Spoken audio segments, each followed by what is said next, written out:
దిక్కుమాలి కళ్ళు మండిపోను, తగలబడిపోను. అందరూ కళ్ళు పడిపోయి మా పిల్లలు ఇల్లు వదిలేసి వెళ్ళిపోయారు. ఎప్పుడు మా పిల్లల అందం గురించే మాట్లాడుతూ ఉంటారు అందరూను. పుష్ప, మా ఇద్దరు పిల్లలు ఉదయాన్నే బయటికి వచ్చారు. ఇంకా ఇంటికి తిరిగి రాలేదు. నువ్వు చూసావా ఎక్కడైనా? వదినా, చాలా మోసాలు ఎక్కువైపోయి మనం చాలా జాగ్రత్తగా ఉండాల. నీ పిల్లలైనా నా పిల్లలైనా బయటికి వెళ్ళకూడదు. మోసాలు చేసేవాడు మన చుట్టూ తిరుగుతూనే ఉంటాడు, కానీ మనం గమనించలేము వదినా. అమ్మమ్మాల ఇంటికి దగ్గరలోనే ఉన్నాము. ఇంకా 10 నిమిషాల్లో ఇంటికి చేరిపోతాము. హోరమ్మో, హోర్నాయనో, చాలా ఆకలిగా ఉంది.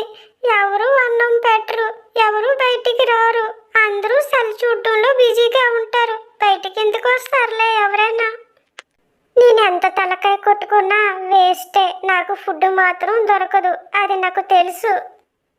డబ్బున్నోడికి అన్నం పెట్టాలనిపించదు, లేనోడికి మాత్రం పెట్టాలనిపిస్తుంది, కానీ డబ్బు ఉండదు. మహేష్ బాబు గారు ఊరే దత్త తీసుకున్నారు. నాకు కూడా దత్త తీసుకుంటే ఎంత బాగున్నో. హ్యాపీగా వాళ్ళ ఇంట్లో రాజాలాగా బతుకుదును.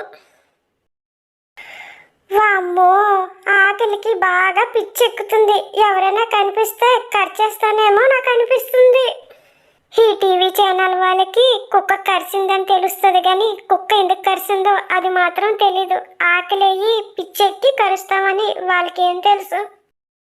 అన్నయ్య, కుక్క వస్తుంది. నాకు చాలా భయంగా ఉంది అన్నయ్య. రాత్రంతా అరుస్తూనే ఉన్నాను ఆకలికి. ఇప్పుడు వరకు ఫుడ్ దొరకలేదు. ఇంకొంచేపు దొరకపోతే చచ్చిపోతానేమో అనిపిస్తుంది నాకు.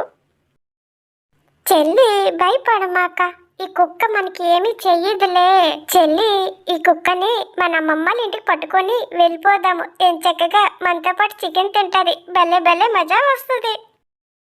అమ్మకి ఫోన్ చేసి అడుగుదామంటే అమ్మ దగ్గర ఫోన్ లేదు. నా మనసుకి అనిపిస్తుంది అమ్మాళ్ళ ఇంటికే వెళ్ళుంటారేమో. దివ్య, మా పిల్లలిద్దరూ ఎటువైపు వెళ్ళారో చూసేవా నువ్వు? అవునక్క, మీ పిల్లలిద్దరూ వెళ్ళడం చూశాను. మీ అమ్మాళ్ళ ఇంటికాసే వెళ్ళారు.